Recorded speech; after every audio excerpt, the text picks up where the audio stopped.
별말 아닌데도 다른 사람이 한 말에 상처받고 쪼그라들 때, 그러니까 남들이 괜찮다고 해도 나 자신이 나를 안 괜찮아 하고 그러면서도 사람들에게 인정받고 관심받고 싶어 할 때, 내 단점은 몇 배씩 크게 보이는데 내 장점은 하나도 인정하지 않고 있는 나를 발견했을 때 나 자존감이 낮은가? 이런 걱정을 하게 되죠. 저는 지난 6년간 심리치료사로 일하면서 자존감이 낮아서 힘들어하시는 내담자분들을 정말 많이 만나서 도와드리는 일을 해왔는데요. 그러면서 알게 된 것들을 가지고 자존감이 낮은 사람들의 마음에서는 어떤 일이 일어나고 그게 어떤 특징으로 나타나게 되는지 이야기해 보려고 해요. 그리고 낮은 자존감에서 벗어나기 위해서 꼭 알아야 할 것들도 함께 알아보려고 합니다. 이 이야기를 드리는 저는 당신의 심리치료사 김든든입니다. 특징 첫 번째, 비교한다. 다른 사람과 나를 끊임없이 비교해요. 재산, 소득, 집, 차 이런 물질적인 것부터 시작해서 내 외모나 몸매, 나이, 그리고 1년에 해외여행을 몇 번 다니는가 같은 경험의 수치, 그리고 누가 더 심리적으로 성숙하고 마음이 넓은가 라고 하는 정신적인 부분까지 모든 부분에서 마음속으로 등수를 매기는 거예요. 그리고는 내가 쟤보단 나아 라는 생각을 하면서 안도감을 느끼고 나는 쟤보단 좀 부족하네 라는 생각이 들면 열등감에서 오는 짜증과 우울을 느끼죠. 상담에 오셔서도 이런 분들이 있어요.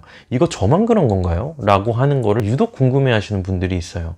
물론 충분히 궁금할 수 있죠. 이런 증상이 보통 치료가 잘 될까? 나 같은 증상이. 이런 것들이 궁금할 수도 있고요. 근데 내가 느끼는 주관적인 불평감 또는 만족감 같은 것들보다 평균에서 얼마나 벗어나는지만 관심을 가진다면 내 자신을 들여다보는 게 아니잖아요. 그런 점에서 어려움이 있을 수 있는 것 같아요.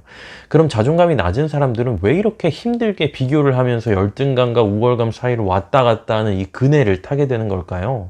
그 이유는 비교를 해서 열등감이 생기는 게 아니고 비교하기 전에 먼저 의심이 있는 거예요. 나 자신에 대한. 혹시 내가 좀 잘못된 사람은 아닐까? 부족한 사람은 아닐까? 라는 의심. 그럴지도 모른다는 생각이 비교하기도 전에 먼저 있는 거예요. 그러니까 실제로 그런지 아닌지 확인하고 싶은 마음에 머릿속에서 계속 비교를 하게 되는 거죠. 그리고 비교를 통해서 실제로 내가 부족하다는 게 밝혀지면 정말 그렇구나 하면서 그 좌절감, 우울감, 심하면 수치심에 머무르게 되는 거고요. 만약 그렇지 않고 내가 높은 등수에 있는 어떤 리그를 발견했다면 안도감을 느끼고 그 안도감을 유지하기 위해서 그 리그에 집착을 하게 되는 것 같아요. 두 번째 특징, 가면을 쓴다. 가면을 쓴다는 건 진짜 내 모습을 다른 사람에게 들키지 않기 위해 노력을 한다는 거예요. 진짜 내 모습은 숨기고 다른 사람인 것처럼, 내가 아닌 다른 사람인 것처럼 연기를 하면서 산다는 거죠. 다른 사람들이 나를 이렇게 봤으면 좋겠다라고 하는 가상의 인물을 만들어 놓고 그 이미지를 연기하는 거죠. 저도 과거에 자존감이 낮을 때는 그랬던 경험이 있어요. 저는 어떤 상황이 와도 마음이 평온한 사람의 그런 뭔가 득도한 해탈한 이미지를 가지고 싶었고 다른 사람에게 그렇게 보이고 싶었어요. 20대 초반에 그랬던 것 같아요. 근데 실제 제 멘탈은 개복치처럼 조금만 충격에도 금이 가버리는 유리 멘탈이었던 거죠. 지금 말하면서 아주 당황스러웠던 순간이 하나가 생각이 나는데 그게 뭐냐면 저는 마음이 평온하고 멘탈이 강한 이 이미지를 유지하고 싶었다고 했잖아요. 근데 제가 어떤 말을 들으면 굉장히 얼굴이 빨개지면서 부끄러움을 느끼는 거예요. 이유를 정확히 알 수는 없지만 무의식에 있는 어떤 부분이 건드려져서 그런 거겠죠. 근데 문제는 뭐냐면은 빨개진 것도 문제인데 빨개진 얼굴을 들키는 것 자체가 또 너무 부끄러워. 그래서 이제 힘들어했던 그런 기억이 떠오릅니다. 그냥 나 지금 얼굴 빨개, 나 지금 부끄러워, 그렇게 당당하게 드러내면 편할 텐데 제가 실수했네요, 잘못했네요, 부끄럽네요, 미안합니다 이러면 끝나는 건데 그걸로 스트레스를 받는 그 시간들이 정말 고통스러웠던 것 같아요. 자존감이 낮은 사람들이 가면을 쓰는 이유는 가면을 벗은 그 날것의 모습을 내 스스로가 받아들일 수가 없어서 그런 거예요. 그러니까 다른 사람에게 보여주고 싶지 않다는 마음의 조금 더 깊은 곳에는 이런 모습을 나 스스로 받아들일 수 없다는 그런 마음이 있는 거예요. 아무리 부족한 모습이라도 내가 인정하고 받아들이고 이 부분이 나아지도록 노력하는 관점으로 그 부분을 바라본다면 굳이 가면을 쓸 필요가 없거든요. 근데 이 부분이 싫고 없애버리고 싶고 그런 관점에서 바라본다면 다른 사람들에게도 숨겨야 되는, 나도 싫어하지만 다른 사람에게 필사적으로 숨겨야 되는 그런 부분이 되는 거죠. 그러면 가면을 쓰지 말라는 게 다른 사람한테 내 모든 걸 다 드러내고 그냥 막 살라는 말인가요? 그럼 오히려 문제가 생기지 않을까요? 라고 궁금해 할 수도 있을 것 같아요. 물론 다 드러내는 게 건강하다는 말이 아닙니다. 그걸 드러냈을 때 상대가 그런 부분들을 좋은 마음으로 받아들여주고 이해해주고 도와주고 이러면 가장 좋겠죠. 근데 사람은 어디 그런 게 쉽던가요? 그런 사람 사람이 많던가요? 오히려 이해 못하고 불편하게 느끼고 심지어 내 약점을 잡아서 공격하는 사람도 있을 수 있죠. 드리고 싶은 말씀은 뭐냐면 그걸 누구한테 말하는 게 중요한 게 아니고 먼저 내가 받아들여야 된다는 거예요. 다른 사람이 어떻게 반응할지는 정할 수 없지만 내가 어떤 마음으로 내 자신을 바라볼지는 결정할 수가 있잖아요. 그런 식으로 내 자신의 약한 부분들을 받아들이게 되면 그걸 무조건 숨기는 게 아니고 언제 어디서 어떻게 표현하거나 혹은 표현하지 않을지 선택할 수 있게 되거든요. 거기까지 가보는 게 중요하다는 말씀을 드리고 싶어요. 세 번째 특징, 권리가 없다고 느낀다. 다른 사람한테는 당연하게 있는 권리가 나한테는 없다고 느낍니다. 심지어 나는 다른 사람의 그런 권리를 아주 잘 인정해주는 사람이에요. 근데 나 자신에게는 인정을 안 해줘요. 어떤 권리가 있을까요? 이런 권리가 있죠. 원하는 걸 말할 권리, 내가 느끼는 걸 표현할 권리, 누군가에게 어떤 사람이 나의 경계를 침범했을 때 그거에 대해서 불쾌감을 표현하고 나가달라고 요청하고 그 요청이 받아들여지지 않았을 때 강제로 내쫓을 권리. 저는 이걸 심리적 기본권이라고 말하고 싶어요. 인간이라면 누구나 가지는 권리라는 거죠. 주변에 피해를 주면서 내 권리만 막 무지성으로 추구하는 그런 무례한 사람이 되라는 말이 아닙니다.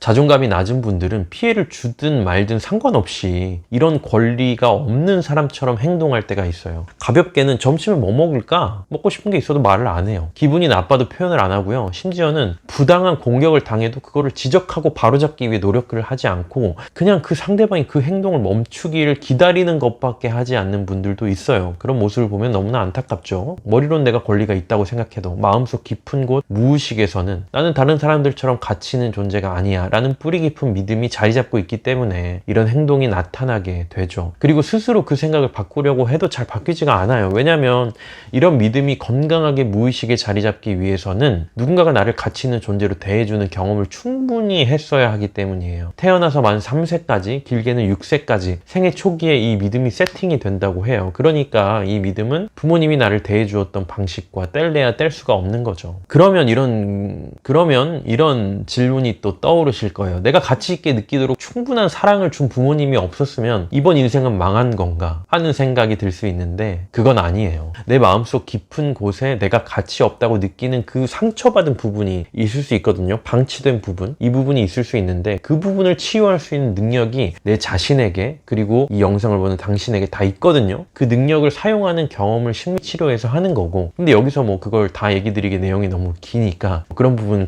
제 다른 영상들이 있으니까 참고해 보시면 도움이 될 것 같아요. 네 번째 특징, 과한 해석을 한다. 좋고 긍정적인 쪽으로 과하게 해석할까요? 아니면 나쁜 쪽으로 과하게 해석할까요? 특히 주변 사람들의 사소한 말이나 눈짓과 제스처 같은 비언어적인 표현들을 나쁜 쪽으로 해석을 해요. 나를 싫어해서 저러나? 나랑 있는 게 불편한가? 내가 불편한가? 이런 식이죠. 물론 그게 진짜 그 사람이 나를 싫어해서 나한테 화난 게 있어서 그런 표현을 상대방이 할 수도 있어요. 근데 그게 꼭 나 때문은 아닐 수 있는 거잖아요. 그냥 피곤해서 그럴 수도 있고, 뭐 배가 고파서 기분이 안 좋을 수도 있고, 아니면 나 만나기 전에 누구랑 싸웠을 수도 있고 그렇잖아요. 그러니까 확률이라는 거예요. 실제로 나를 싫어해서 그럴 확률도 없는 건 아니에요. 근데 그럴 확률이 5% 정도 있는데 나는 그걸 50%, 심하면 95% 정도로 보는 거죠. 이게 앞에 말씀드렸던 가면이랑 합쳐지면 어떻게 될까요? 예민하게 막 그런 것들을 과도하게 느끼면서 또 예민하지 않은 척, 쿨한 척 하느라 에너지를 쓰는 진짜 피곤한 상태가 되는 거예요. 왜 이런 모습을 보이는지 그 이유에 대해서 반복적으로 이야기하게 되는데요. 이미 사랑받지 못하는 존재라는 나에 대한 이미지가, 외로운 존재라는 이미지가 내 마음속에 있는 거예요. 실제 상황에서 상대방이 나를 싫어해서 내가 상처를 받는 게 아니라 상처받은 나의 이미지가 이미 내 마음속에 있고, 그러니까 실제보다 더 과장해서 저 사람이 나를 싫어하지 않을까라는 의심을 하게 되는 거죠. 이 무의식의 이미지를 잘 바꾸는 게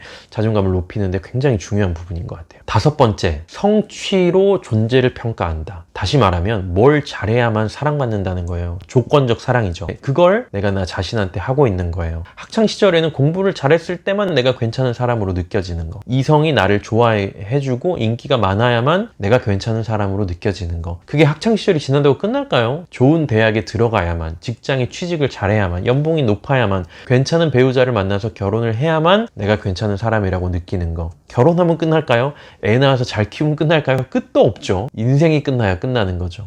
물론 열심히 해서 성과를 내고 거기에 뿌듯함을 느끼는 게 나쁘다는 게 아니에요. 그런데 그것만 있는 게 문제예요. 내 존재는 존재 자체로 살아갈 가치가 있고 소중하다. 이게 먼저 깔려있고, 바닥으로 깔려있고, 그 다음에 어떤 성취를 하는 게 열심히 해서 멋지고 그 성취가 나에게 주는 보상이 참 좋다.